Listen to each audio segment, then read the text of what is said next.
दूसरी तरफ सूरज की हल्की रोशनी रेयांश के रूम में आती है। जब वो हल्की धूप श्रेया के चेहरे पर पड़ती है तो उसकी नींद खुल जाती है। अपने चेहरे पर स्माइल लिए श्रेया उठकर बैठ जाती है और अंगड़ाई लेने लगती है। अंगड़ाई लेते हुए अचानक से उसके चेहरे से स्माइल गायब हो जाती है। उसे एहसास होता है कि ये तो रेयांश का बेड है जिसमें वो खुद सो गई थी। श्रेया घबराकर बेड को देखती है, लेकिन उसे रेयांश नहीं दिखता। रेयांश को बेड पर ना पाकर श्रेया खुद को कोसते हुए कहती है, हे भगवान, कहीं मैंने रेयांश सर को नीचे तो नहीं गिरा दिया। बेचारे तो पहले ही नाजुक से हैं और मेरी स्ट्रॉन्ग किक से कहीं वो गिर तो नहीं गए होंगे। ये कहते हुए श्रेया बेड के साइड में देखती है, लेकिन रेयांश वहां भी नहीं होता। श्रेया बेड से नीचे उतरती है और घुटने के बल बैठकर बेड के नीचे झांकने लगती है। बेड के नीचे अंधेरा था, जिस वजह से श्रेया को कुछ दिख नहीं रहा था।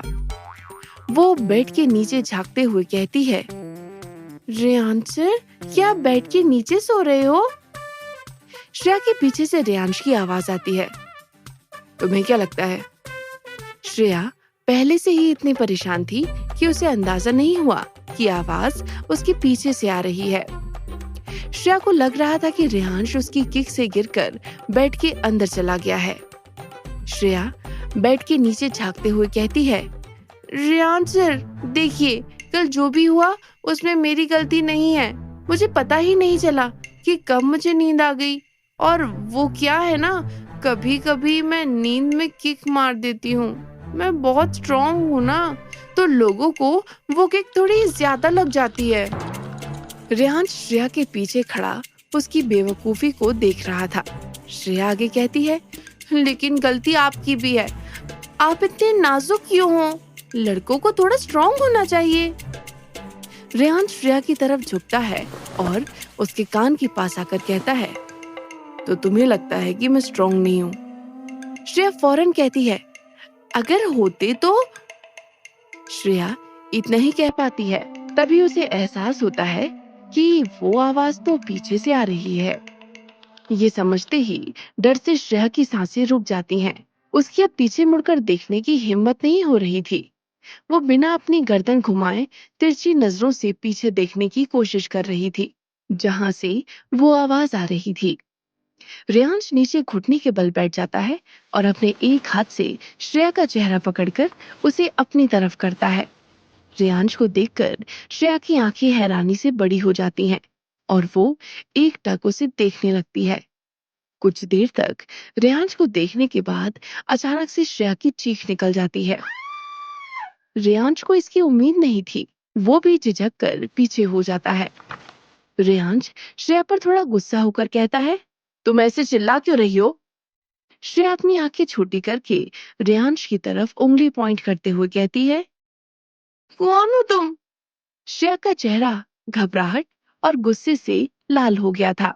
रेयांश को श्रेया की बात समझ नहीं आती। वो कंफ्यूज होकर कहता है, वॉट? श्रेया अपने सवाल पर अड़ते हुए कहती है, वॉट नहीं, who are you? Reyansh irritate होकर कहता है, मैं रेयांश हूं, और कौन? श्रेया उस पर शक करते हुए कहती है, रेयांश सर तो बेड के नीचे है, तुम कौन हो? रेयांश कहता है, तुमसे किसने कहा कि मैं बेड के नीचे हूं? श्रेया जवाब देती है, रेयांश सर तो बेड में सोए थे ना? रेयांश कहता है, सोया था, लेकिन तुम्हारी वजह से मुझे काउच पर सोना पड़ा। नींद में तुम्हारे हाथ पैर कुछ ज्यादा ही चलते हैं। श्रेया को अब कुछ कुछ रेयांश की बातों पर यकीन हो रहा था। वो फौरन अपना मोबाइल निकालकर फ्लैश लाइट जलाकर बेड के नीचे रेयांश को ढूंढती है, लेकिन बेड के नीचे कोई नहीं होता। अब श्रेया को यकीन हो जाता है कि उसके सामने खड़ा लड़का ही रेयांश है। श्रेया थोड़ी शर्मिंदगी के साथ उठ जाती है और रेयांश से कहती है, सॉरी, मेरी वजह से आपको काउच में सोना पड़ा।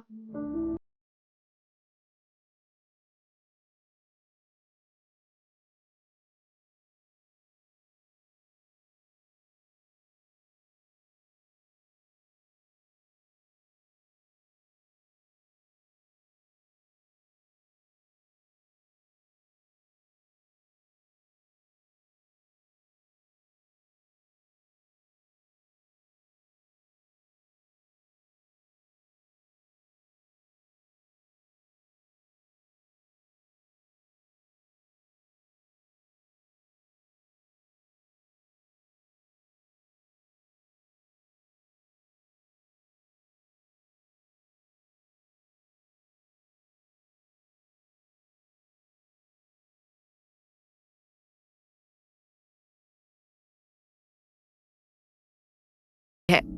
ये देखकर रेयांश समझ जाता है कि कुछ तो गड़बड़ है।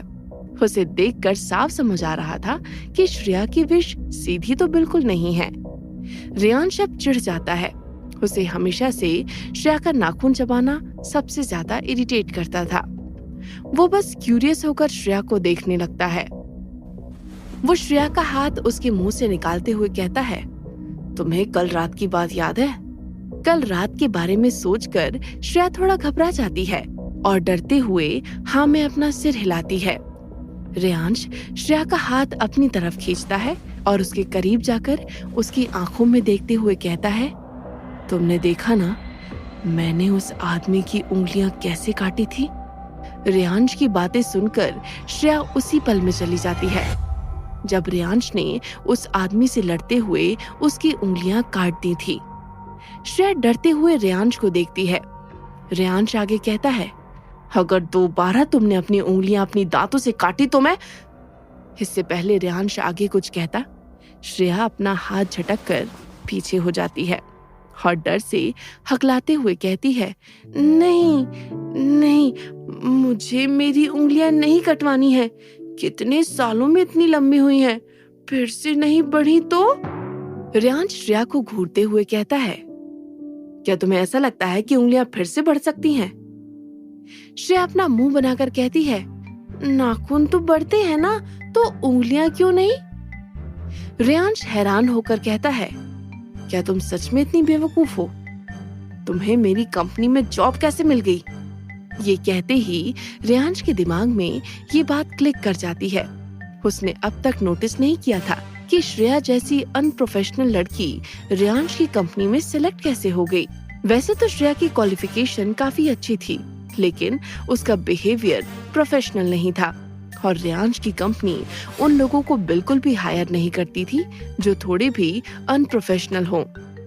श्रेया गुस्से में रेयांश से कहती है, हो सकता है आपको पता नहीं, लेकिन मैं बहुत इंटेलिजेंट हूँ और इसीलिए आपकी कंपनी मुझे जॉब देने मनाली तक आई थी।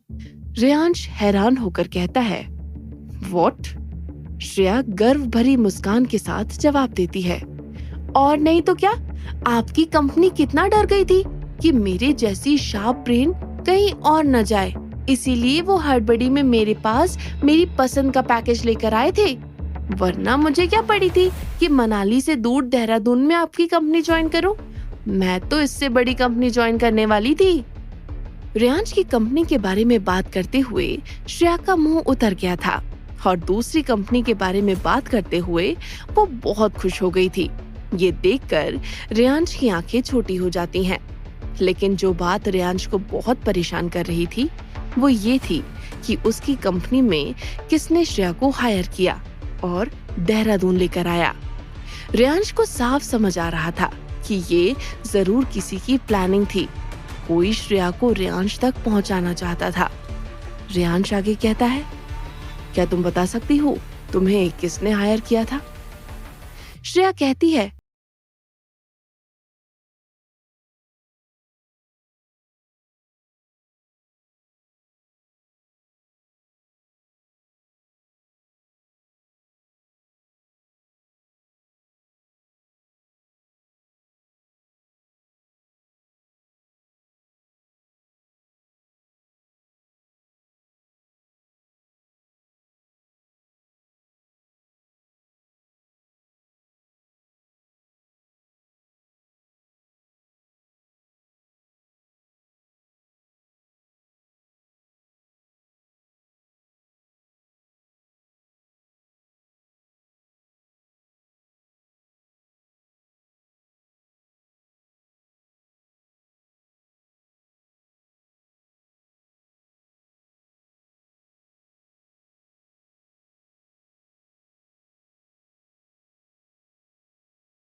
कमरे की लाइट जल रही थी। उस कमरे में बिल्कुल खामोशी थी। कमरे के बीच में एक स्ट्रेचर था जिस पर कीर्ति की लाश रखी थी। विराज और अंतरा उस स्ट्रेचर के पास खड़े उस लाश को ही देख रहे थे। उस लाश ने काली साड़ी पहनी थी और काले रंग की एक बड़ी सी बिंदी लगाई थी। उसकी काजल से सनी बड़ी बड़ी आंखें खुली रह गई थी और उसके घुंघराले बाल बिखरे हुए थे। उसका गोरा शरीर सफेद पड़ गया था और उसके गले में चाकू के आर पार जाने के खून से लथपथ गहरे निशान थे। कीर्ति की लाश बहुत भयानक दिख रही थी। उस लाश को देखते हुए अंतरा की आंखों में डर के भाव थे। पास्ट की कुछ मेमोरीज बार बार उसकी आंखों के सामने आ रही थीं। अंतरा उस लाश को देखते हुए कहती है, अगर ये जिंदा होती तो हमें हमारे कुछ सवालों के जवाब जरूर मिल जाते। ये कहकर अंतरा उस कमरे से बाहर चली जाती है। अंतरा के जाने के बाद भी विराज उसी कमरे में था। विराज उस लाश को देखते हुए कहता है, जवाब हमें अभी भी मिल सकते हैं। कुछ देर बाद विराज सामने दीवार को देखकर कहता है, मैं जानता था तुम यहां जरूर आओगे। विराज के पीछे इस वक्त रियांश खड़ा था। रियांश बिना कुछ कहे आगे बढ़ता है और विराज के पास आकर खड़ा हो जाता है। वो बड़े गौर से कीर्ति की लाश को देखने लगता है। कुछ देर तक उस लाश को देखने के बाद रियांश कहता है, मैं अकेले ये काम नहीं कर सकता। इसके लिए जिस काबिलियत और शक्ति की जरूरत है वो मुझ में नहीं है। रियांश का जवाब सुनकर विराज डिसअपॉइंटेड हो जाता है। रियांश आगे कहता है, लेकिन तुम में इतनी काबिलियत है, तुम ये कर सकते हो। विराज बिना किसी भाव के रियांश को ही देख रहा था। रियांश फिर से कहता है, मैं जानता हूं तुमने अब तक अपनी पूरी शक्तियों का इस्तेमाल करना नहीं सीखा है, लेकिन फिर भी तुम ये कर सकते हो। विराज कहता है, लेकिन ये कैसे करना है? रियांश फिर से कीर्ति की बॉडी को देखते हुए कहता है, ऐसे लोग जो अपनी उम्र पूरी हुए बिना मर जाते हैं, वो मरने के बाद भी मुक्त नहीं होते। कुछ आत्मा बनकर रहते हैं, कुछ प्रेत तो कुछ पिशाच बनकर भटकते हैं। काला जादू करने वाले अक्सर ही प्रेत योनि में जाते हैं और यही इसके साथ भी हुआ होगा। हम इसके शरीर का इस्तेमाल करके इसकी आत्मा को बुला सकते हैं। इसकी मौत कल ही हुई है तो इसकी आत्मा अभी भी अपनी यादों से जुड़ी होगी। विराज कुछ सोचते हुए कहता है, हम ये कैसे करेंगे? क्या विराज और रियांश कीर्ति की आत्मा को बुलाकर अपने सवालों के जवाब जान पाएंगे? जानने के लिए सुनते रहिए साया, अ कर्स लव स्टोरी, सिर्फ पॉकेट एफएम पर। रियांश कहता है, मैं एक क्रिया से उस आत्मा को इस शरीर में बुला सकता हूं, लेकिन ये कहते हुए रियांश खामोश हो जाता है। लेकिन क्या? विराज कहता है। रियांश जवाब देता है, ये शरीर उस आत्मा को झेल नहीं पाएगा। तुम्हें ज्यादा देर तक उस आत्मा को इस शरीर में रोक कर रखना होगा जब तक हमें हमारे सवालों के जवाब नहीं मिल जाते। विराज हाँ में अपना सिर हिला देता है। इसके बाद रियांश अपना हाथ आगे बढ़ाते हुए कीर्ति के सिर पर रखकर अपनी आंखें बंद कर लेता है। विराज खामोशी से वहां खड़ा ये सब देख रहा था। रियांश ने अपनी आंखें बंद की थीं, लेकिन उसके होंठ अभी भी हिल रहे थे। वो लगातार मंत्र पढ़ रहा था। उस कमरे में अभी भी बिल्कुल खामोशी थी। तभी अचानक से उस रूम की खामोशी लाइट्स की टूटने की आवाज से खत्म हो जाती है। एक ही पल में उस कमरे में सन्नाटे के साथ साथ अंधेरा भी छा जाता है। उस कमरे की खिड़की दरवाजे भी तेज आवाज के साथ बार बार खुलने और बंद होने लगते हैं।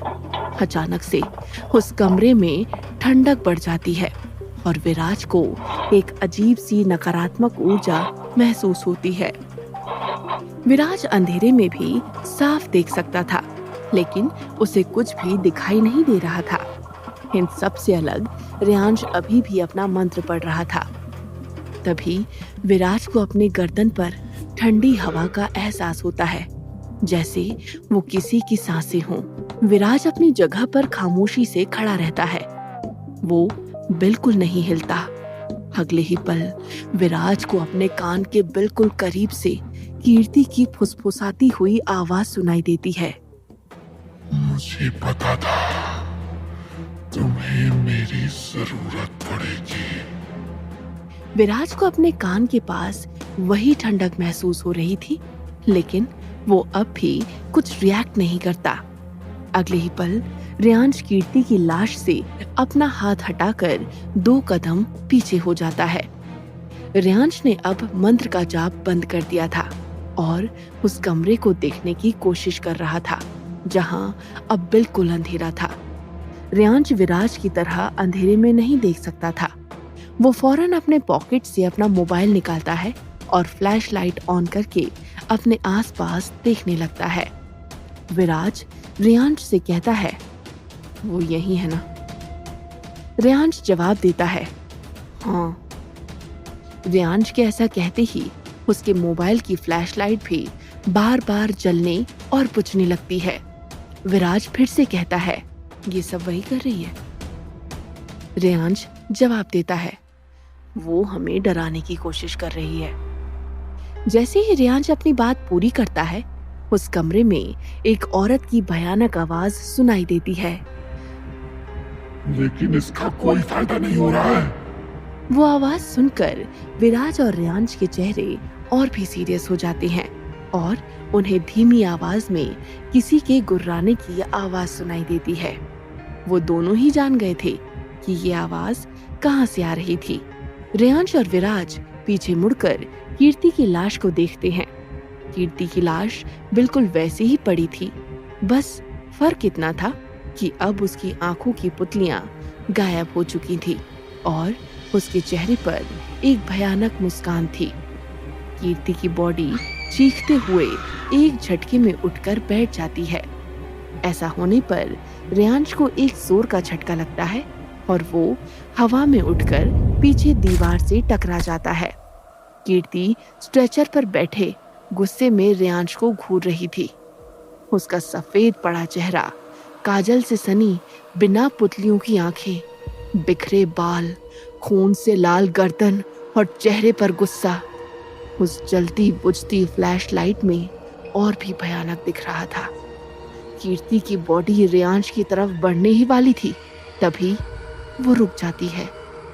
कुछ ही पलों में कीर्ति की बॉडी में चारों तरफ एक तरह की लाल रोशनी आ जाती है। कीर्ति का शरीर चाहकर भी अब हिल नहीं पा रहा था। ऐसा लग रहा था जैसे कोई उसे रोक रहा है। रेयांश फौरन विराज की तरफ देखता है, जिसकी आंखें अब लाल थीं और वो एकटक कीर्ति को देख रहा था। विराज कीर्ति को देखते हुए रेयांश से कहता है, तुम ठीक हो? रेयांश बिना कुछ कहे उठकर खड़ा हो जाता है और विराज के पास आ जाता है। इधर कीर्ति का शरीर गुस्से में चीख रहा था और वो बॉडी बुरी तरह से कांप रही थी। ये देखकर रेयांश विराज से कहता है, ये शरीर ज्यादा देर अपनी आत्मा को नहीं रख पाएगा, हमें जल्दी करना होगा। विराज कीर्ति को एकटक देखते हुए वो पूछता है जो वो कब से जानना चाहता था, तुम्हारी बहन वर्तिका की क्या कहानी है? डैड ने उसे ही श्रेया के लिए क्यों चुना था? विराज का सवाल सुनकर कीर्ति अचानक से खामोश हो जाती है और अपनी बड़ी बड़ी सफेद आंखों से विराज को देखती है। विराज फिर से सवाल करता है, कौन हो तुम लोग और हमारी जिंदगी में क्यों आ रहे हो? कीर्ति अपने दांत पीसते हुए कहती है, मैं तुम्हारे सवाल का जवाब क्यों दूं? क्या तुम लोगों की वजह से ही आज मैं जिंदा नहीं हूँ? इस पर रेयांश कहता है, क्योंकि तुम्हारे पास और कोई चारा नहीं है। तुम्हें यहाँ इसीलिए बुलाया गया है और तुमने अगर हमारे सवालों के जवाब नहीं दिए तो तुम बेहतर जानती हो कि तुम्हारे साथ क्या होगा। इस बार कीर्ति गुस्से से रेयांश को देखती है और फिर से उसकी चीख निकल जाती है। वो लाल रोशनी धीरे धीरे कीर्ति को जकड़ रही थी, जिससे उसकी आत्मा को तकलीफ हो रही थी। विराज किसी भी कीमत पर उस सच को जानना चाहता था कि उसके डैड ने श्रेया को यहाँ क्यों छोड़ दिया। कीर्ति गुस्से में चिल्लाते हुए कहती है, वर्तिका वर्तिका ने हमें धोखा दिया था, इसलिए हमने मिलकर उसे मार डाला। कीर्ति की बात सुनकर विराज और रेयांश हैरान रह जाते हैं। उन्हें अब तक ये पता था कि वर्तिका की जान श्रेया को जन्म देते हुए चली गई थी, लेकिन आज उन्हें कुछ और ही पता चल रहा था। विराज कहता है, धोखा? लेकिन कैसे? मैं सब कुछ शुरू से जानना चाहता हूँ। कीर्ति अपनी बात शुरू करती है। ये सब आज से 1000 साल पहले शुरू हुआ था, जब मारीच ने काली शक्तियों को अपनाया था। उसने अपने वंश को खत्म करने का काम कुछ प्रेतों को सौंप दिया। उनमें से एक प्रेत संग्राम था। संग्राम अपने किसी और मकसद के पीछे था, लेकिन मारीच ने उसे अपने मकसद से जोड़ दिया। संग्राम को बाद में पता चला कि मारीच के वंश में जन्म लेने वाली एक लड़की उसे उसके पुराने मकसद को पूरा करने में मदद करेगी। संग्राम ने मारीच का दिया काम अधूरा छोड़ दिया और सदियों तक उस लड़की का इंतजार करने लगा। फिर तुम्हारी माँ सुहानी इस दुनिया में आई। ये कहानी तभी खत्म हो जाती अगर युवराज सुहानी की जिंदगी में नहीं आता। युवराज ने हर बार सुहानी को बचाया, लेकिन उसके ऐसा करने पर भविष्य में तुम लोगों के लिए मुश्किलें खड़ी होती गई। युवराज, सुहानी, समायरा ने बाकी लोगों के साथ मिलकर मारीच समेत सबको खत्म कर दिया, लेकिन उन्होंने एक गलती कर दी। विराज क्यूरियस होकर कहता है, कैसी गलती? कीर्ति जवाब देती है, उन्होंने एक दूसरे से शादी कर ली। कीर्ति की बात सुनकर विराज और रेयांश की हैरानी और भी ज्यादा बढ़ जाती है। विराज गुस्से से कहता है, तुम कहना क्या चाहती हो? कीर्ति आगे कहती है, सुहानी मारीच के वंश की थी, जो काली शक्तियों का राजा था, और युवराज पद्मिनी के वंश का था, जो पवित्र शक्तियों में श्रेष्ठ थी।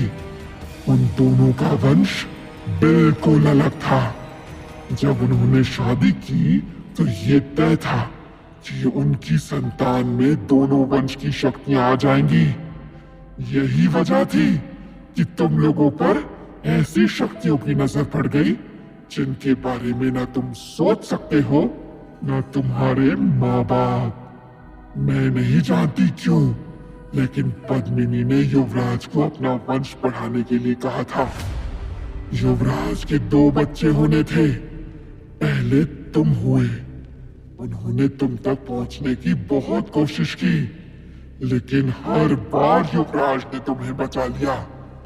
वो समझ गए थे कि युवराज के होते हुए ऐसा नहीं हो सकता, तो उन्होंने ये काम माणिक को दिया, जो कल श्रेया को अपने साथ ले जाने आया था।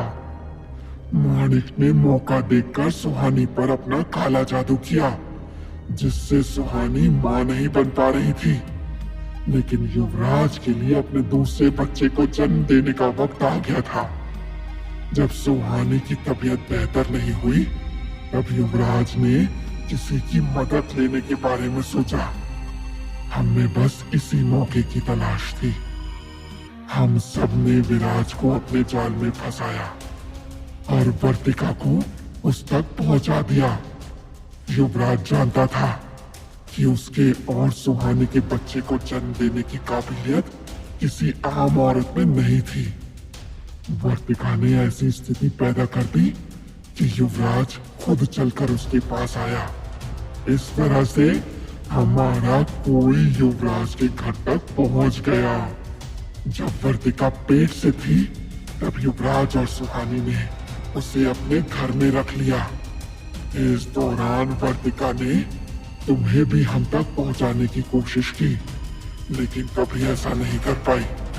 फिर पता नहीं क्या हुआ, वक्त के साथ वो बदलने लगी। मुझे उसकी आंखों में तुम लोगों के खिलाफ पहले की तरह जुनून नहीं दिखता था। शायद उसे तुम सबसे प्यार हो गया था।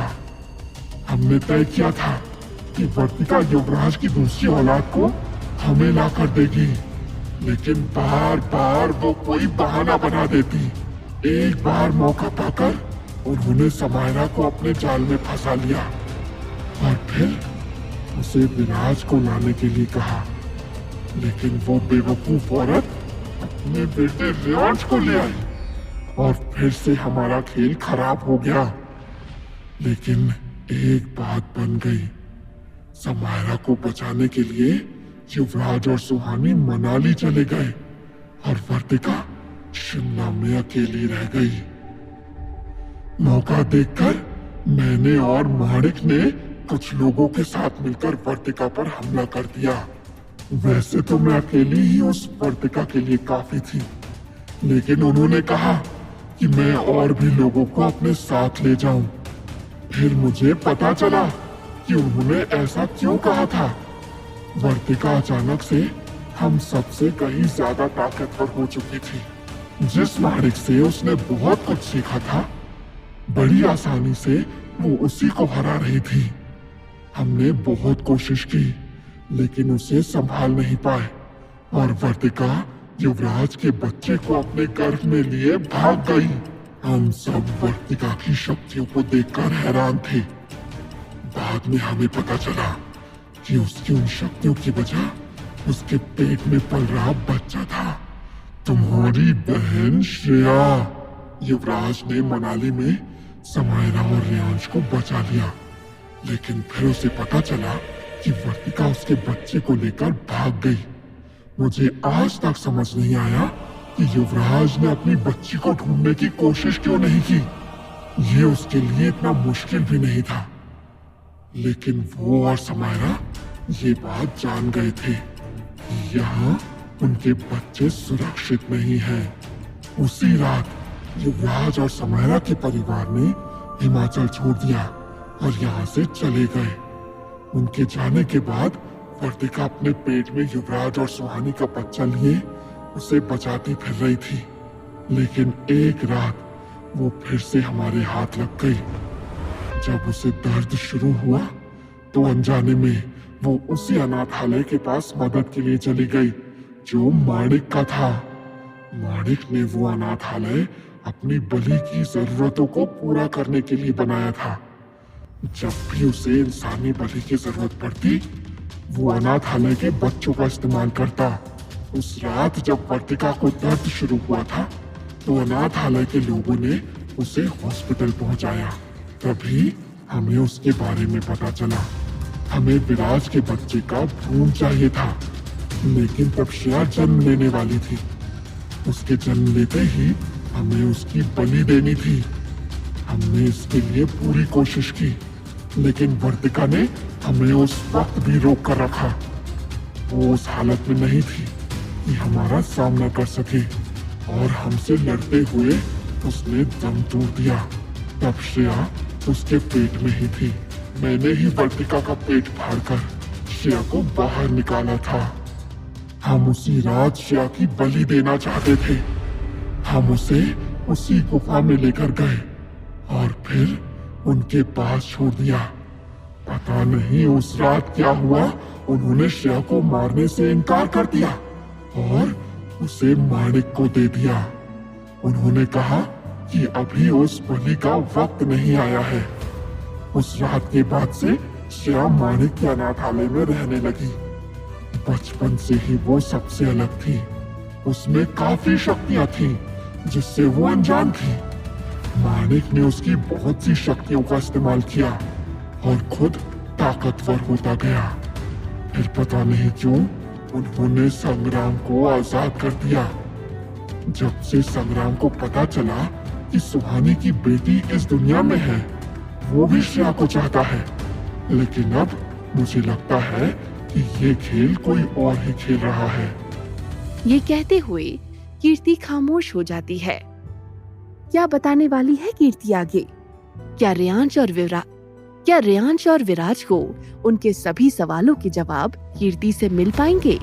जानने के लिए सुनते रहिए साया, अ कर्स्ड लव स्टोरी, सिर्फ पॉकेट एफएम पर। विराज और रियांश इस वक्त शॉक्ड थे। वैसे तो उन दोनों का ही दिमाग बहुत तेज था, लेकिन अभी इतना कुछ प्रोसेस करने में उन्हें भी परेशानी हो रही थी। विराज कहता है, क्या मतलब कि ये खेल कोई और खेल रहा है? कीर्ति आगे कहती है, मुझे लगता है कि युवराज दीवान ज्यादा ही आसानी से हमारे झांसे में आ गया था, जबकि वो इतना बेवकूफ नहीं है। बाद में मुझे वर्तिका के सामान से युवराज की कुछ चिट्ठियां भी मिली थी। युवराज जानता था कि वर्तिका कहाँ है, लेकिन वो उसे लेने नहीं आया, बल्कि उसके भरोसे अपना बच्चा छोड़कर यहाँ से दूर चला गया। युवराज दीवान इतना डरपोक तो नहीं है। एक बार मुझे इस रेहांश ने पकड़ लिया था और माणिक किसी काम से मनाली से बाहर गया था, और तभी श्रेया की नौकरी लग गई और वो इस रेहांश के पास पहुंच गई। जिसको भी हमने श्रेया पर नजर रखने के लिए छोड़ा था, अगले दिन उन सभी की लाश मिली। कोई श्रेया को बड़ी चालाकी से रेहांश के पास ले गया और किसी को भी शक नहीं हुआ। विराज ये सुनकर हैरान था, लेकिन आज ही रेहांश को इस बात का अंदाजा हुआ था। अभी भी कीर्ति के चारों तरफ वो लाल रोशनी थी और वो रोशनी विराज के हाथ से निकल रही थी। तभी कीर्ति की बॉडी कांपने लगती है और उसे झटके आने लगते हैं। अब कीर्ति के आंख, नाक और कान से भी खून बह रहा था और वो बुरी तरह से हिलने लगी थी। ये देखकर रेहांश कहता है, अब वक्त बहुत कम है। विराज फौरन कीर्ति से कहता है, तुम बार बार किसी का जिक्र कर रही हो। वो कौन है? किसने उस साये को आजाद किया? और उस साये का क्या मकसद है? कीर्ति उसी तरह हिलते हुए कहती है, वो उसी वक्त से आए। इतना कहकर कीर्ति जोर से चीखने लगती है। उसकी चीख इतनी तेज थी कि विराज और रेहांश के सहन से बाहर हो जाता है। वो दोनों ही जोर से अपने कान बंद कर लेते हैं। अगले ही पल कीर्ति का शरीर ब्लास्ट हो जाता है और उसके शरीर के टुकड़े जगह जगह पर फैल जाते हैं। इसके साथ ही उसका खून भी कमरे की दीवारों के साथ साथ रेहांश और विराज पर भी लग जाता है। विराज और रेहांश अपने अपने कान से हाथ हटाकर एक दूसरे को देखते हैं। वो दोनों इस वक्त हैरान थे। ऐसा लग रहा था जैसे जो भी उन्होंने देखा और सुना उस पर उन्हें यकीन नहीं हो रहा हो। तभी कीर्ति के शरीर के टुकड़ों से काला धुआं बाहर निकलता है और एक जगह इकट्ठा होने लगता है। रेहांश और विराज अपनी जगह पर खड़े उसे देखते रह जाते हैं। वो धुआं एक जोर की चीख के साथ उस कमरे की खिड़की से बाहर चला जाता है। विराज खिड़की की तरफ देखकर कहता है, क्या वो चली गई? रेहांश जवाब देता है, हाँ। विराज कुछ सोचते हुए कहता है, मुझे अब भी अपने सवाल का जवाब नहीं मिला। आखिर डैड श्रेया को यहाँ अकेले छोड़कर कैसे चले गए, जबकि उन्हें पता था कि श्रेया को यहाँ कितना खतरा है। रेहांश कहता है, शायद उन्हें यकीन था कि कोई भी श्रेया को नुकसान नहीं पहुंचा सकता, और ऐसा हुआ भी। विराज कहता है, नहीं, बात सिर्फ इतनी नहीं है। मैं डैड को अच्छे से जानता हूँ। कुछ भी हो जाए, उनके लिए उनकी फैमिली सबसे ज्यादा इंपॉर्टेंट है। तो फिर उन्होंने अपनी छोटी सी बच्ची को ऐसे कैसे छोड़ दिया? रेहांश सीरियस होकर आगे कहता है, लेकिन इससे भी जरूरी बात यह है कि कीर्ति बार बार किसके बारे में बात कर रही थी? कौन है वो जिसने ये सब शुरू किया है? और सबसे जरूरी बात, उसने इस साये को क्यों आजाद किया, जबकि उसे भी उस साये की तरह श्रेया ही चाहिए? कोई अपने ही दुश्मन को खुद से लड़ने के लिए आजाद क्यों करेगा? विराज और रेहांश आउट हाउस से निकलकर दीवान विला के अंदर जा रहे थे। दोनों इस वक्त बिल्कुल खामोश थे। विराज के दिमाग में इस वक्त कई सवाल थे, लेकिन जो सवाल उसे सबसे ज्यादा परेशान कर रहा था वो ये था कि उस रात रेहांश का जो रूप उसने देखा था वो क्या था। विराज ने कभी नहीं सोचा था कि रेहांश इतना खतरनाक हो सकता है। वो ये भी जानता था कि इस बात का पता उसे खुद ही लगाना होगा। रेहांश उसे कुछ भी नहीं बताएगा। वहीं रेहांश के दिमाग में बार बार ये सवाल आ रहा था कि श्रेया को उस तक किसने पहुंचाया और क्यों? विराज और रेयांश यही सब सोचते हुए दीवान बिला के अंदर आ जाते हैं। अब तक रात हो गई थी। सृष्टि, यश और अंतरा डाइनिंग टेबल पर बैठे डिनर कर रहे थे। रेयांश और विराज की हालत इस वक्त काफी खराब थी। उनके कपड़ों पर कीर्ति के खून की बूंदें लगी हुई थीं। वो दोनों तेजी से अपने अपने रूम की तरफ बढ़ जाते हैं, जिससे किसी की भी उन पर नजर ना पड़े। ऊपर जाकर रेयांश और विराज आगे बढ़ ही रहे थे, तभी उन्हें पीछे से एक आवाज सुनाई देती है। रुको! ये आवाज सुनकर उन दोनों के कदम रुक जाते हैं। वो आवाज श्रेया की थी। रेयांश और विराज एक दूसरे को देखते हैं, लेकिन पीछे नहीं मुड़ते। श्रेया चिढ़कर उन दोनों से कहती है, क्या आप लोग रोबोट हो? जब तक मैं बोलूंगी नहीं, आप पीछे नहीं मुड़ोगे? रेयांश और विराज उस वक्त श्रेया को फेस नहीं करना चाहते थे। वो दोनों आगे बढ़ने ही वाले थे, तभी श्रेया भागते हुए उन दोनों के सामने आ जाती है। रेयांश और विराज की ऐसी हालत देखकर श्रेया हैरान रह जाती है। उनके कपड़े और चेहरे पर खून के छींटे थे। श्रेया का ऐसा रिएक्शन देखकर रेयांश फौरन कहता है, वो हम पर कुछ कलर्स गिर गए थे। विराज भी रेयांश की बात से सहमत होकर कहता है, हाँ, वो रेयांश ठीक कह रहा है। विराज इतना ही कह पाया था, तभी वो श्रेया की आंखों में देखता है। श्रेया एकटक विराज को देख रही थी। विराज को देखते हुए उसकी आंखों की पुतलियां एक बार लाल तो एक बार काली हो रही थीं। विराज और रेयांश ये देखकर चौंक जाते हैं।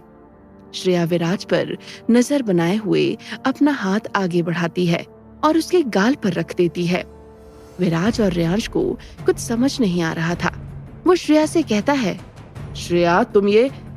श्रेया विराज को देखते हुए बिना किसी भाव के कहती है, वो मारीच के वक्त से आया है। विराज और रेयांश ये देखकर दंग रह गए थे। श्रेया इस वक्त बिल्कुल अलग लग रही थी। उसकी आंखें अब लाल हो गई थी। हमेशा कोई ना कोई एक्सप्रेशन लाने वाली श्रेया के चेहरे पर कोई भाव नहीं थे। विराज श्रेया के दोनों हाथों को पकड़कर उसे हिलाते हुए कहता है, श्रेया। विराज श्रेया के लिए बहुत डर गया था। उसके ऐसा करते ही श्रेया होश में आती है। वो विराज से अपना हाथ छुड़ाकर अपनी आंखों को मलने लगती है। रेयांश की नजर श्रेया के गर्दन के निशान पर जाती है। रेयांश की वजह से श्रेया की गर्दन का जो निशान काला हो गया था, वो अब फिर से पहले जैसा हो गया। श्रेया रोनी सी आवाज में कहती है, मेरी आंखें क्यों जल रही हैं? मुझे दर्द हो रहा है। विराज को कुछ समझ नहीं आता। वो उसी वक्त श्रेया को गले से लगा लेना चाहता था, लेकिन उसकी पूरी बॉडी पर खून लगा हुआ था, जिस वजह से वो ऐसा नहीं करता। विराज को अब श्रेया की बहुत फिक्र हो रही थी। वो श्रेया का हाथ उसके चेहरे से हटाकर कहता है, दिखाओ मुझे, क्या हुआ है? श्रेया धीरे से किसी बच्चे की तरह अपनी आंखें खोलती है। अब श्रेया की आंखें बिल्कुल नॉर्मल हो चुकी थी। रेयांश भी विराज की तरह ही श्रेया को लेकर बहुत परेशान था, लेकिन विराज के वहां होने की वजह से वो कुछ एक्सप्रेस नहीं कर पा रहा था। रेयांश श्रेया से कहता है, जाकर शावर ले लो और ये कपड़े फेंक देना और इन्हें फिर मत छूना। श्रेया को रेयांश की बातें बिल्कुल समझ नहीं आती। वो परेशान होकर कहती है, ये आप क्या बोल रहे हो? इतनी ठंड में इस वक्त कौन शावर लेता है? मुझे नहीं नहाना है। विराज श्रेया से कहता है, श्रेया, हम दोनों की हालत देखो, और तुमने मुझे छू लिया है तो तुम्हारे हाथ में भी जर्म्स चले गए होंगे ना, और अब तुमने अपने हाथ से अपने कपड़ों को छू लिया, इसीलिए रेयांश कह रहा है, जाओ शावर ले लो। श्रेया अपना मुंह बनाकर विराज से कहती है, नहीं, मुझे भूख लगी है, मैं खाने जा रही हूँ। ये कहकर श्रेया वहां से जाने लगती है। श्रेया कुछ ही कदम आगे बढ़ पाई थी, तभी रेयांश उसका हाथ पकड़ लेता है और अपनी बात पर जोर देकर कहता है, तुमने सुना नहीं मैंने क्या कहा? जाओ शावर ले लो। विराज की नजरें रेयांश के हाथ पर जाती हैं, जिसने श्रेया को जोर से पकड़ रखा था। वो एक झटके में श्रेया के सामने आकर खड़ा हो जाता है और अपने एक हाथ से रेयांश को पीछे धकेलते हुए कहता है, बिहेव। विराज के पास रेयांश से कई ज्यादा ताकत थी। उसका एक हल्का पुश भी किसी आम इंसान के लिए काफी था। रेयांश भी कुछ कदम पीछे हो जाता है। विराज अभी भी गुस्से से रेयांश को देख रहा था। उसे किसी का भी उसकी बहन से इस तरह बर्ताव करना मंजूर नहीं था। रेयांश बिना किसी भाव के विराज की आंखों में देख रहा था। श्रेया ये देखकर परेशान हो जाती है और उन दोनों के बीच में आकर कहती है, अब मेरे नहाने को लेकर आप दोनों झगड़ा मत करो, जा रही हूँ मैं नहाने। ये कहते हुए श्रेया को रोना आ रहा था। वो एक नजर नीचे डाइनिंग एरिया को देखती है, जहाँ बहुत टेस्टी डिशेस रखे थे, जिसे यश और सृष्टि मजे से खा रहे थे। श्रेया दुखी होकर खाने को देखती है और बड़बड़ाते हुए वहां से चली जाती है। यहाँ सब लोग मुझे परेशान करते हैं। अब खाने के टाइम में मुझे जबरदस्ती नहलाया जा रहा है। मुझे भूख लगी है। ये कहते हुए श्रेया अपने रूम में चली जाती है। विराज अभी भी रेयांश की उस हरकत की वजह से उससे नाराज था। विराज अपनी आंखों से रेयांश को वार्निंग देते हुए कहता है, श्रेया मेरी बहन है, रिमेम्बर दैट। ये कहकर विराज भी अपने कमरे में चला जाता है। वहां खड़ा रेयांश खुद से कहता है, हाँ, तुम्हारी बहन नींद ने मुझे कितने पंच मार चुकी है, तुम्हें क्या पता। ये कहकर रेयांश भी अपने कमरे में चला जाता है। कुछ देर बाद रेयांश, विराज और श्रेया डाइनिंग टेबल पर बैठे थे। रेयांश और विराज खामोशी से वहां बैठे थे और श्रेया का मुंह फूला हुआ था। उसके बाल भीगे हुए थे। ठंड की वजह से उसके गाल और उसकी नाक लाल हो गई थी। इस तरह से श्रेया बहुत क्यूट लग रही थी। रेयांश की नजरें बार बार श्रेया पर जा रही थी, लेकिन विराज के होने की वजह से वो श्रेया को नहीं देख रहा था। जैसे ही मेड श्रेया को खाना सर्व करती है, श्रेया तेजी से खाना शुरू कर देती है। उसे देखकर विराज के चेहरे पर स्माइल आ जाती है। विराज के दिमाग में इस वक्त बार बार एक ही सवाल आ रहा था। वो श्रेया से कहता है, क्या मैं तुमसे एक बात पूछूं? श्रेया विराज पर गुस्सा होकर कहती है, नहीं, आप मुझसे कुछ नहीं पूछ सकते। आप लोगों ने मुझे जबरदस्ती नहला दिया। विराज श्रेया को समझाते हुए कहता है, लेकिन मैंने ये तुम्हारे लिए ही किया। अगर वो जर्म्स तुम तक पहुंच जाते और तुम्हें कुछ हो जाता तो? मैंने तो सुना है कि जर्म्स से बहुत डेंजरस बीमारी हो जाती है। श्रेया कहती है, हाँ, ये बात तो है। विराज आगे कहता है, अब मैं पूछूं? श्रेया हाँ में अपना सिर हिला देती है।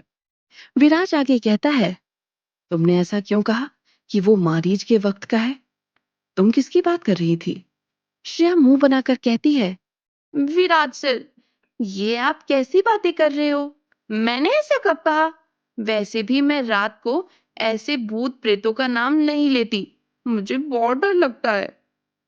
रेयांश और विराज एक दूसरे की तरफ देखते हैं। उन दोनों को अब कुछ कुछ बातें समझ आने लगी थी। विराज इससे आगे कोई सवाल नहीं करता।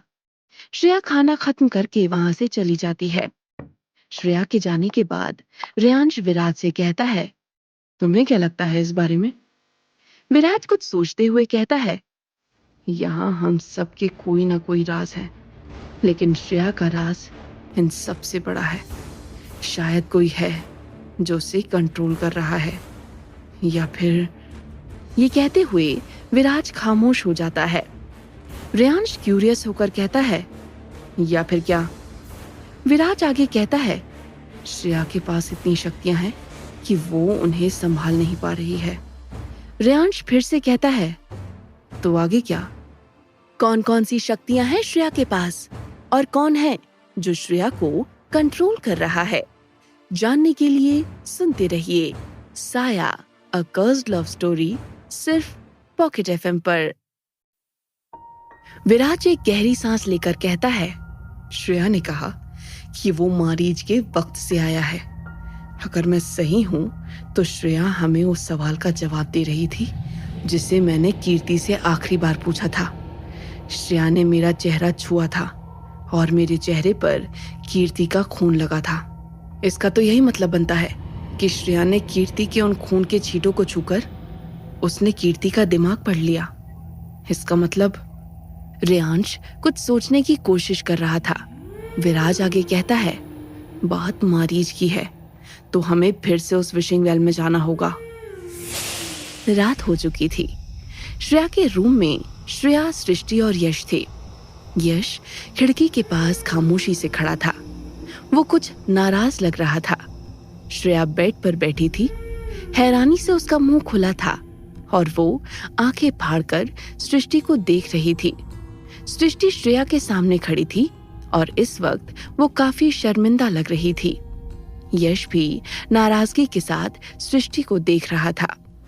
श्रेया घुटने के बल चलते हुए बेड के किनारे आ जाती है और फिर बेड से नीचे उतरकर सृष्टि के सामने जाती है। श्रेया सृष्टि की आंखों में देखकर नाराजगी के साथ कहती है, तुमने मुझसे इतनी बड़ी बात छुपाई। तुम तो मेरी बेस्ट फ्रेंड हो ना, फिर तुमने ऐसा क्यों किया? सृष्टि अपनी सफाई देते हुए कहती है, श्रेया मेरी बात समझने की कोशिश करो। दादाजी ने मेरी पूरी फैमिली को मार दिया। इतना ही नहीं, उन्होंने उनकी आत्मा को भी बहुत टॉर्चर किया और मुझे ब्लैकमेल करने लगे। मेरे पास और कोई रास्ता नहीं था। सृष्टि की बात सुनकर श्रेया भी सोच में पड़ जाती है। वो हाँ में अपना सिर हिलाते हुए कुछ कहने ही वाली होती है। तभी यश श्रेया के सामने आकर कहता है, सोचना भी मत। श्रेया कंफ्यूज होकर कहती है, क्या मत सोचूं? यश कहता है, तुम इसे माफ करने के बारे में सोच रही हो ना? श्रेया अपनी बड़ी बड़ी आंखों से यश को देखते हुए हाँ में अपना सिर हिला देती है। यश चिढ़कर कहता है, मुझे पता था तुम यही सोच रही हो। तुम इसे कैसे माफ कर सकती हो? ये तुम्हें उस मॉन्स्टर के पास ले जाने के लिए आई थी और तुम इस पर भरोसा करना चाहती हो? तुम्हारा दिमाग ठीक तो है ना? यश को गुस्से में देखकर श्रेया थोड़ा परेशान हो जाती है और उसे समझाते हुए कहती है, लेकिन सृष्टि मुझे उसके पास लेकर तो नहीं गई ना? यश चिढ़कर कहता है, तो क्या तुम इस बात का वेट कर रही हो कि ये तुम्हें अपने दादा के पास ले जाए और वो तुम्हें? यश इसके आगे कुछ नहीं कहता। सृष्टि भी परेशान होकर यश से कहती है, तुम्हारी गाड़ी अब भी वहीं क्यों अटकी है? मैंने कहा ना, मैं ऐसा कुछ नहीं करूंगी। तुम और श्रेया मेरे दोस्त हो और मैं तुम दोनों के साथ कुछ गलत नहीं कर सकती। श्रेया भी हाँ में अपना सिर हिला देती है। यश श्रेया की तरफ उंगली पॉइंट करके कहता है, मेरी बात ध्यान से सुनो। तुम इस लड़की से दूर रहोगी। तुम्हें इस पर भरोसा करने की कोई जरूरत नहीं है। श्रेया बस हाँ में अपना सिर हिला देती है। यश एक नजर सृष्टि को देखता है और फिर गुस्से में वहां से चला जाता है। सृष्टि अब वहां उदास होकर खड़ी थी। श्रेया सृष्टि के पास जाती है और उसके कंधे पर हाथ रखकर कहती है, तुम परेशान मत हो। यश अभी गुस्से में है, इसलिए ऐसा बोल रहा है। जब उसका गुस्सा शांत हो जाएगा ना, तो वो खुद आकर तुमसे बात करेगा। सृष्टि पर श्रेया की इस सिंपैथी का कोई असर नहीं हो रहा था। काफी दिनों से यश सृष्टि से नाराज था और ये बात सृष्टि को परेशान कर रही थी। सृष्टि श्रेया से कहती है, तुम मुझसे गुस्सा नहीं हो? श्रेया जवाब देती है, नहीं, तुमने मेरे साथ अब तक कुछ गलत किया ही नहीं, तो मैं क्यों तुमसे गुस्सा रहूंगी? और कल मैंने देखा था, तुमने अपने दादाजी को रोकने की कोशिश भी की। मैं जानती हूँ तुम मेरी दोस्त हो और मुझे हर्ट नहीं करोगी। श्रेया की बातें सुनकर सृष्टि उसे हक कर लेती है। श्रेया सृष्टि से अलग होती है और एक्साइटेड होकर कहती है, तो क्या तुम सच में अंडरकवर ऑफिसर हो? सृष्टि हाँ में अपना सिर हिलाती है। श्रेया आगे कहती है, फिर तो तुम्हें कराटे भी आते होंगे ना? तो क्या तुम मुझे भी सिखाओगी? जैसे ही श्रेया की बात पूरी होती है, उसे दरवाजे के पास एक कड़क आवाज सुनाई देती है। क्यों? अब तुम्हें नींद में कराटे भी करने हैं? श्रेया और सृष्टि दरवाजे की तरफ देखते हैं। वहां रेयांश खड़ा था। रेयांश को वहां देखकर सृष्टि समझ जाती है कि अब उसे जाना चाहिए। वो श्रेया को अपनी आंखों से कुछ इशारा करती है और वहां से चली जाती है। श्रेया सृष्टि को रोकने की कोशिश करती है, लेकिन तब तक वो जा चुकी थी। रेयांश को देखकर श्रेया अपना मुंह फुला लेती है, क्योंकि कुछ देर पहले रेयांश की वजह से उसे इस ठंड में भी नहाना पड़ा था।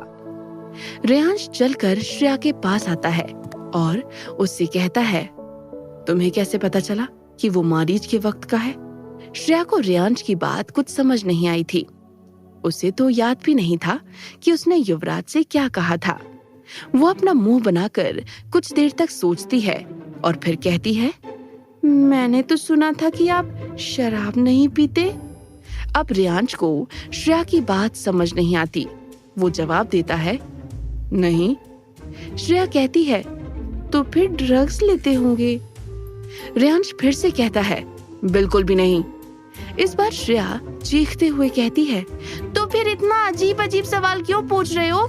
एक तो आपने मुझे इतनी ठंड में नहला दिया और अब मुझसे ही सवाल कर रहे हो। मुझे नहीं बताना आपको कुछ भी। ये कहकर श्रेया वहां से जाने लगती है। तभी रेयांश श्रेया का हाथ पकड़कर उसे अपनी तरफ खींच लेता है। श्रेया अब रेयांश की पकड़ में थी और हमेशा की तरह उसके दिल की धड़कन बढ़ी हुई थी। श्रेया रेयांश को पीछे धकेलते हुए कहती है, छोड़ो मुझे आपके पास नहीं रहना है। रेयांश श्रेया के दिल की धड़कन साफ सुन पा रहा था, जो बहुत तेज चल रही थी। रेयांश कहता है, तुम मेरे सवाल का जवाब दिए बिना नहीं जा सकती हो। बस मुझे जल्दी से जवाब दो और फिर चली जाओ। श्रेया अनजान बनकर कहती है, आप क्या बोल रहे हो? मुझे समझ नहीं आ रहा है। रेयांश कहता है, चलो ठीक है। ये कहकर रेयांश श्रेया की कमर पकड़कर उसे अपने और करीब कर लेता है। श्रेया को अब रेयांश का चेहरा बिल्कुल करीब से दिख रहा था।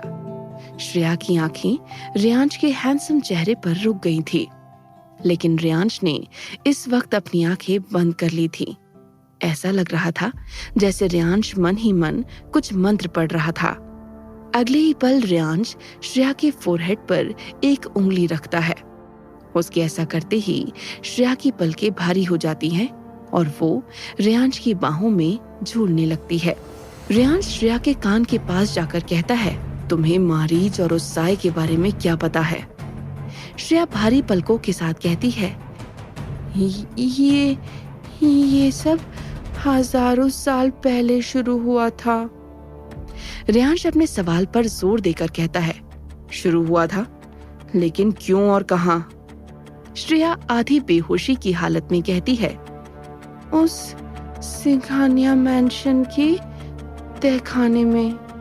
श्रेया का जवाब सुनकर रेयांश सोच में पड़ जाता है। वो श्रेया से कहता है, सिंघानिया मैंशन में तहखाना है? श्रेया मुस्कुराते हुए रेयांश की बाहों में झूलने लगती है। उसे देखकर साफ समझ आ रहा था कि वो अपने होश में नहीं है। रेयांश का वशीकरण हमेशा उस पर अलग ही असर करता था। श्रेया कहती है, हाँ, उसके अंदर बहुत बड़ा तहखाना है और वो तहखाना बहुत। रेयांश अब सच जानने के लिए बहुत क्यूरियस हो गया था। वो बौखलाहट के साथ कहता है, बहुत क्या? श्रेया उसी स्माइल के साथ कहती है, बहुत क्यूट है। क्यूट? रेयांश कंफ्यूज होकर कहता है। श्रेया उसी तरह झूलते हुए बस में जवाब देती है। उसकी आंखें धीरे धीरे भारी हो रही थी। श्रेया को देखकर ऐसा लग रहा था जैसे इस वक्त वो बहुत एंजॉय कर रही हो। रेयांश श्रेया के दोनों हाथों को पकड़कर उसे खड़ा कर देता है और उसकी आंखों में देखकर कहता है, श्रेया, तुम किसके बारे में बात कर रही हो? क्या क्यूट है? श्रेया रेयांश की नाक पकड़कर कहती है, आपकी ये नाक, आपको पता है आपकी ये नाक कितनी क्यूट है? मेरा कब से मन कर रहा था कि इसे ऐसे ही पकड़कर खींचूं। ये कहते हुए श्रेया रेयांश की नाक पकड़कर उसका पूरा चेहरा हिलाने लगती है। रेयांश एक झटके में अपनी नाक छुड़ा लेता है और श्रेया का चेहरा अपनी तरफ करके कहता है, बकवास मत करो, ये बताओ कि वो तहखाना कहाँ है और वो चीज क्या है जिसके बारे में तुम बात कर रही थी? मारीच का इससे क्या लेना है? श्रेया रेयांश की नाक पर उंगली रखकर कहती है, मारीच का ही तो सबसे लेना देना है। सबको लगता है कि वो मारीच की वजह से बाहर नहीं आया था, लेकिन बात कुछ और थी। वो बस इंतजार कर रहा था और श्रेया कहते कहते खामोश हो जाती है और रेयांश को बड़े प्यार से देखने लगती है। रेयांश फिर से कहता है, और क्या? श्रेया कहती है, और आप इतने अच्छे क्यों दिखते हो? पता है, जब आप वो ब्लैक शर्ट पहनते हो ना तो बहुत हैंडसम लगते हो। आप वो मत पहना करो। श्रेया के मुंह से ये सुनकर रेयांश एक पल के लिए भूल जाता है कि वो श्रेया से क्या पूछ रहा था। रेयांश कहता है, क्यों? श्रेया जवाब देती है, मेरी हार्ट बीट बढ़ जाती है ना आपको ऐसे देखकर। श्रेया की बातें सुनकर रेयांश की हार्ट बीट भी तेज हो गई थी और उसकी नजरें श्रेया पर जम गई थी। श्रेया रेयांश की बाहों में इस तरह से झूल रही थी जैसे वो कोई झूला हो। रेयांश फिर से अपना सर झटकता है और आगे कहता है, श्रेया प्लीज मेरी बात ध्यान से सुनो और जवाब दो, कौन है वो? तुम क्या जानती हो उसके बारे में? श्रेया फिर से कहती है, वो एक बार ऑर्फनेज में मुझे लेने आया था, लेकिन किसी ने मुझे बचा लिया। लेकिन मेरे साथ जो लड़कियां थीं वो सब मर गई। ये कहते हुए श्रेया रोने लगती है। रेयांश श्रेया का चेहरा अपनी तरफ करता है और उसके आंसू को पोंछते हुए कहता है, देखो तुम रो मत, मैं हूं ना यहाँ, तुम्हें कुछ नहीं होगा। मुझे बस ये बताओ कि वो कौन है और क्या करना चाहता है। उसने उस साये को क्यों आजाद किया? श्रेया अपनी नाक रगड़ते हुए आगे कहती है, वो साया, उसे जल्द ही खत्म करना होगा। वो साया जितना शिकार कर रहा है, उस साये के साथ वो भी मजबूत होता जा रहा है जिसने उसे आजाद किया। वो दोनों जुड़े हुए हैं, बिल्कुल वैसे ही जैसे मैं और। ये कहते हुए श्रेया फिर से रुक जाती है। रेयांश अपने दोनों हाथों से श्रेया का चेहरा पकड़ लेता है और उसके बिल्कुल करीब जाकर कहता है, श्रेया तुमसे कौन जुड़ा हुआ है? ये सवाल करते हुए रेयांश की आंखों में बेचैनी थी। इस वक्त उसे सिर्फ श्रेया की फिक्र हो रही थी। श्रेया एकटक रेयांश के चेहरे को देखती है और फिर उसकी तरफ बढ़ने लगती है। रेयांश समझ नहीं पा रहा था कि श्रेया क्या करने की कोशिश कर रही है। आगे बढ़कर श्रेया अपना चेहरा रेयांश के चेहरे के बिल्कुल करीब ले जाती है और धीमी आवाज में कहती है, आपकी नाक सच में बहुत क्यूट है। ये कहकर श्रेया रेयांश की नाक पर किस कर देती है। श्रेया के इस मूव से रेयांश शॉक्ड रह जाता है। उसने श्रेया से इस बात की उम्मीद नहीं की थी। इसके बाद श्रेया रेयांश को दूर धकेल देती है और लड़खड़ाते हुए वहां से जाने लगती है। रेयांश श्रेया के बारे में सोचते हुए वहीं जम गया था। उसे आज एक अजीब सी घबराहट हो रही थी जो उसने पहले कभी महसूस नहीं की थी। श्रेया रेयांश के पीछे थी और दरवाजे की तरफ बढ़ रही थी। रेयांश बिना पीछे मुड़े अपनी आंखें बंद करता है और एक चुटकी बजा देता है। रेयांश के ऐसा करते ही श्रेया के कदम वहीं रुक जाते हैं और अगले ही पल वो बेहोश हो जाती है। इससे पहले श्रेया बेहोश होकर जमीन पर गिरती, रेयांश पीछे मुड़कर उसे पकड़ लेता है।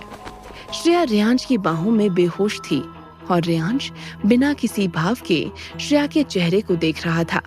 रेयांश ने अपने एक हाथ से श्रेया की कमर को पकड़ रखा था। वो दूसरे हाथ से श्रेया के चेहरे पर आने वाले बालों को हटाते हुए कहता है, तुम पर मेरा वशीकरण काम क्यों नहीं करता? श्रेया बेहोशी में कहती है, क्योंकि मैं अलग हूँ। ये कहकर श्रेया का सिर रेयांश के सीने पर चला जाता है। और क्या जानना चाहता था रेयांश श्रेया से? क्या विराज और रेयांश को उनके सवालों के जवाब मिल पाएंगे? जानने के लिए सुनते रहिए साया, अ कर्स्ड लव स्टोरी, सिर्फ पॉकेट एफएम पर। रेयांश समझ जाता है कि श्रेया अब पूरी तरह से बेहोश हो गई है। वो श्रेया को उठाता है और बड़े आराम से उसे बेड पर लेटा देता है। श्रेया गहरी नींद में जा चुकी थी। रेयांश श्रेया को सुलाकर वहां से जाने ही वाला होता है। तभी वो देखता है कि नींद में श्रेया ने उसकी शर्ट पकड़ ली थी। रेयांश श्रेया के करीब जाता है और उसकी पकड़ से अपनी शर्ट छुड़ाने की कोशिश करने लगता है। रेयांश के ऐसा करने पर श्रेया नींद में हड़बड़ाती है और कहती है, छोड़ो मुझे, मैं तुम्हें वो चाबी नहीं दूंगी, वो मेरी है, जाओ यहाँ से। रेयांश को समझ नहीं आ रहा था कि श्रेया किस चाबी की बात कर रही है। वो थोड़ा जोर लगाकर अपनी शर्ट को श्रेया की पकड़ से छुड़ा लेता है। जैसे ही श्रेया की पकड़ से रेयांश की शर्ट छूटती है, श्रेया नींद में ही रोने लगती है।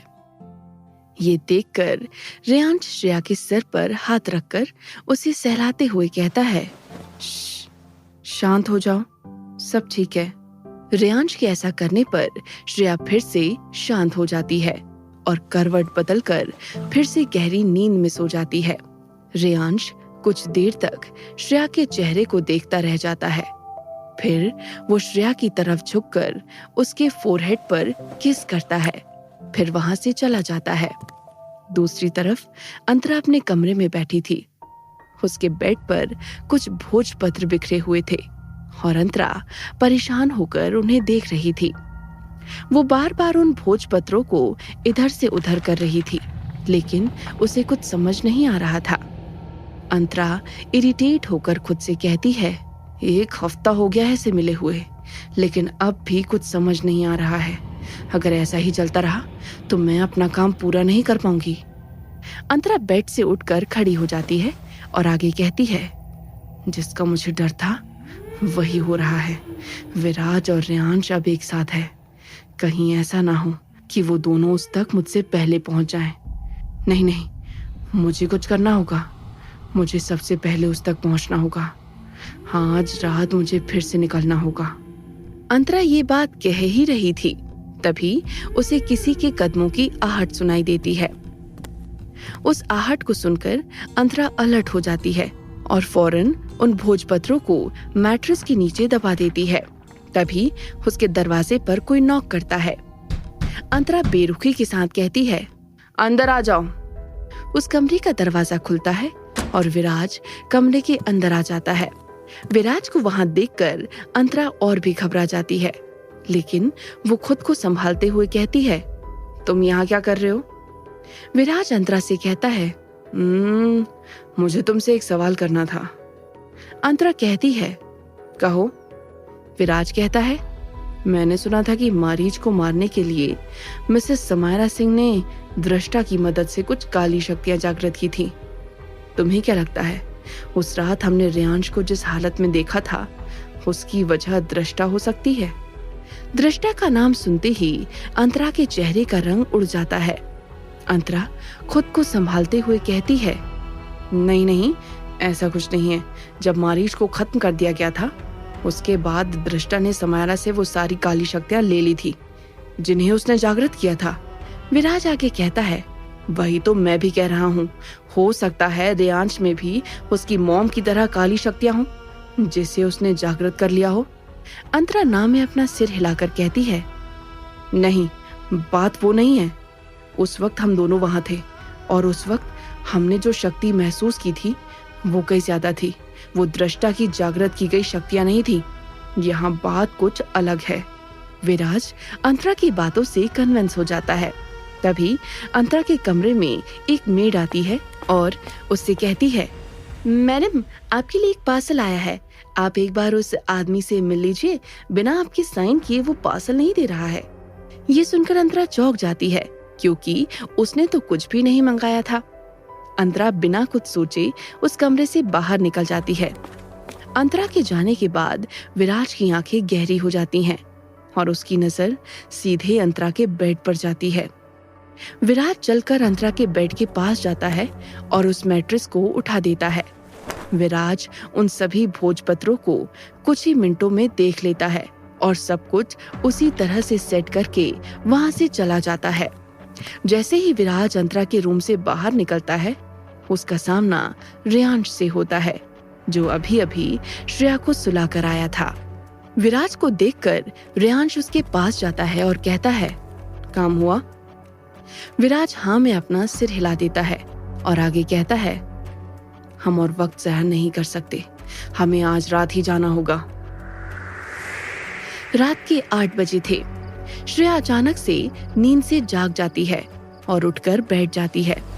इस वक्त उसका चेहरा काफी हैरान परेशान लग रहा था। श्रेया फौरन बेड से नीचे उतरती है और भागते हुए कमरे से बाहर चली जाती है। कुछ देर बाद श्रेया, यश और सृष्टि एक ही कमरे में थे। श्रेया बेड पर बैठे हुए अपने नाखून चबा रही थी। सृष्टि कुछ सोचते हुए इधर उधर घूम रही थी और यश खामोशी से खिड़की के पास खड़ा था और कुछ सोच रहा था। सृष्टि रुककर श्रेया से कहती है, श्रेया, ठीक से याद करने की कोशिश करो, तुम्हें और कुछ जरूर याद आएगा। तुमने जितनी भी बात बताई है सारी आधी अधूरी है। इससे हम सच तक कैसे पहुंचेंगे? और भी बहुत कुछ होगा जो तुम्हें पता है लेकिन तुम भूल रही हो। प्लीज याद करने की कोशिश करो। श्रेया भी इरिटेट होकर कहती है, यही तो मुझे नहीं पता कि मैं क्या क्या जानती हूँ, लेकिन अभी मुझे ये याद आ रहा है कि मुझे सिंघानिया मेंशन के तहखाने जाना है। हमें सबसे पहले उस साय को खत्म करना होगा, फिर हम उस तक पहुंच पाएंगे। सृष्टि श्रेया पर दबाव डालते हुए कहती है, श्रेया प्लीज कुछ याद करने की कोशिश करो, ये बहुत जरूरी है। सृष्टि की बात सुनकर यश उसे शक भरी नजरों से देखता है और कहता है, तुम्हें ये सब जानने की इतनी हड़बड़ी क्यों है? यश अभी भी सृष्टि पर पूरी तरह से यकीन नहीं कर पा रहा था। सृष्टि भी चिढ़कर यश से कहती है, क्योंकि अब मुझे भी अपने उस दादा को खत्म करना है। उसने मेरी फैमिली को मार दिया, अब उसकी बारी है। यश सृष्टि की बात को इग्नोर करके कहता है, अगर हमें कोई हिंट भी मिलता है तो हमें पीछे नहीं हटना चाहिए। मुझे लगता है कि हमें आज रात ही सिंघानिया मेंशन जाना चाहिए। यश की बात सुनकर श्रेया और सृष्टि भी उस पर हामी भर देते हैं। रात के 12 बजे थे। दीवान विला में बिल्कुल खामोशी थी। तभी विराज और रेयांश के कमरे का दरवाजा एक साथ खुलता है। उन दोनों की नजर एक दूसरे पर जाती है और वो दोनों चलकर एक दूसरे के पास आ जाते हैं। विराज रेयांश से कहता है, क्या तुम्हें यकीन है कि वो कवच काम करेगा? रेयांश जवाब देता है, हाँ, उस कवच को सिर्फ वो साया तोड़ सकता है और वो साया इस वक्त शिकार नहीं करता। उसके अलावा और कोई भी इस घर के अंदर नहीं आ सकता। वैसे भी ये वक्त काली साधना का है। काली शक्तियों का इस्तेमाल करने वाला हर कोई इस वक्त अपनी साधना करता है। विराज सीरियस होकर कहता है, तो फिर तुम ऐसा क्यों नहीं कर रहे हो? विराज के इस सवाल से रेयांश के चेहरे के भाव बदल जाते हैं। वो कड़वाहट के साथ कहता है, मैं काली शक्तियों की साधना नहीं करता।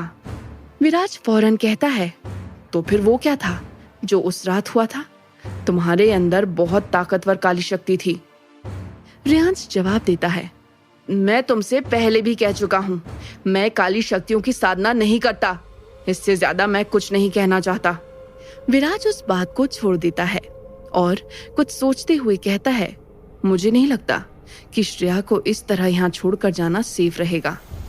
हम में से एक को यहाँ रुकना चाहिए। रेयांश कहता है, हमें ये रिस्क लेना होगा, वैसे भी अंतरा इसी घर में है। विराज कुछ सोचकर कहता है, ठीक है फिर चलो। विराज और रेयांश दीवान विला से बाहर निकल जाते हैं। वो दोनों एक कार में बैठते हैं और वहां से चले जाते हैं। उन्हें नहीं पता था कि 6 आंखें फर्स्ट फ्लोर की खिड़की से उन्हें ही देख रही थीं। श्रेया, यश और सृष्टि श्रेया के कमरे में थे। तीनों छुपकर खिड़की से सिर लगाकर विराज और रेयांश को वहां से जाते हुए देख रहे थे। श्रेया का सिर सबसे नीचे था, फिर सृष्टि और फिर यश का सिर सबसे ऊपर था। श्रेया उस कार को देखते हुए कहती है, देखा, मैंने कहा था ना, रेहांश सर आज रात को जरूर बाहर जाएंगे? यश अपना सर खिड़की से हटाकर कहता है। लेकिन यहाँ तो विराज सर भी उनके साथ है। श्रेया किसी जासूस की तरह कहती है, मुझे लगता है उन दोनों ने टीम बना ली है। उन्हें क्या लगता है कि वो दोनों मिलकर हमें हरा सकते हैं? यश जवाब देता है, डफर, वो उस साय को खत्म करना चाहते हैं। हम कहाँ से बीच में आ गए? श्रेया यश पर चिढ़ते हुए कहती है, मेरा मतलब है वो हमसे पहले उस साय के सीक्रेट तक पहुंचना चाहते हैं, लेकिन ऐसा नहीं होगा। हम उनसे पहले सच तक पहुंच जाएंगे। उन्हें क्या लगता है कि वो दोनों हमसे ज्यादा स्मार्ट हैं? श्रेया की बात सुनकर यश और सृष्टि उसे एकटक देखने लगते हैं और एक साथ कहते हैं, ऑब्वियसली वो हमसे कई ज्यादा स्मार्ट हैं। श्रेया मुंह बनाकर उन दोनों को देखने लगती है। तभी उन्हें एक बाइक के स्टार्ट होने की आवाज सुनाई देती है। वो आवाज सुनकर वो तीनों फिर से अपनी पोजीशन में वापस आकर खिड़की से लग जाते हैं। वो देखते हैं कि अंतरा अपनी बाइक से घर से बाहर निकल जाती है। कुछ ही पलों में अंतरा वहां से गायब हो जाती है। अंतरा को देखकर श्रेया फिर से कहती है, यार ये क्या बाइक चलाती है, मुझे भी ये सीखना है। सृष्टि कुछ सोचते हुए कहती है, रेहान सर और विराज सर का इस वक्त यहाँ से जाना तो समझ आ रहा है, लेकिन अंतरा बाहर क्यों जा रही है? क्या तुमने इससे भी कुछ कहा है? ये कहते हुए सृष्टि अंतरा को देखने लगती है। श्रेया जवाब देती है, नहीं, मेरी सिर्फ रेहान सर से बात हुई थी। उन्होंने मेरे साथ कुछ किया था जिससे मुझे वो सब याद आ गया और बेहोशी में मैंने उन्हें सब कुछ बता दिया। यश श्रेया से कहता है, श्रेया ठीक से याद करो, तुम्हें कुछ याद आ रहा है या फिर तुमने रेहान सर से और भी कुछ कहा था क्या? यश की बात सुनकर श्रेया अपना चेहरा घुमा लेती है और पीछे मुड़कर खिड़की से बाहर देखने लगती है। इस वक्त श्रेया अपने नाखून चबा रही थी। श्रेया को याद था कि उसने रेहांश के साथ क्या क्या किया था। श्रेया को रेहांश का नाक पकड़ना, उसके नाक की तारीफ करना और उसके नाक पर किस करना सब कुछ याद था। श्रेया उन सब के बारे में सोचते हुए घबरा जाती है और अपने नाखून काटने लगती है। यश और सृष्टि इस वक्त किसी ख्यालों में खोए हुए थे। तभी श्रेया घड़ी की तरफ देखकर कहती है, चलो अब हमें भी निकलना होगा, वरना वो लोग हमसे आगे निकल जाएंगे। यश और सृष्टि दोनों श्रेया की बात से सहमत होते हैं। सृष्टि कहती है, लेकिन हम जाएंगे कैसे? हमारे पास तो उनकी तरह कार नहीं है, और जो कार्स घर में हैं उनकी चाबी कहाँ है हम ये भी नहीं जानते। अगर हम पैदल गए तो सिंघानिया मेंशन जाने में काफी वक्त लग जाएगा। श्रेया एक शातिर मुस्कान के साथ कहती है, अरे तुम इसकी चिंता मत करो, हमारे पास दुनिया की बेस्ट गाड़ी है। सृष्टि और यश हैरान होकर एक साथ कहते हैं, कौन सी? ये सवाल सुनकर श्रेया के चेहरे पर स्माइल आ जाती है। कुछ देर बाद एक लाल स्कूटी शिमला की सड़क पर तेजी से चल रही थी। ये यश की वही पुरानी स्कूटी थी। श्रेया स्कूटी चला रही थी। श्रेया के पीछे सृष्टि थी और सृष्टि के पीछे यश था। कुछ देर बाद वो स्कूटी सिंघानिया मेंशन के बाहर आकर रुक जाती है। विराज और रेहांश की कार भी मेंशन की दूसरी तरफ थी। वहीं पर अंतरा की बाइक भी खड़ी थी, जिस वजह से श्रेया और उसके दोस्त उन गाड़ियों को देख नहीं पाते। श्रेया और उसके दोस्त स्कूटी से उतरकर सीधे सिंघानिया मेंशन के अंदर आ जाते हैं। कौन सा राज खुलने वाला है सिंघानिया मेंशन के तहखाने में? कौन उस राज तक पहले पहुंचेगा? विराज और रेहांश, अंतरा या फिर श्रेया और उसके दोस्त? जानने के लिए सुनते रहिए साया, अ कर्स्ड लव स्टोरी, सिर्फ पॉकेट एफएम पर।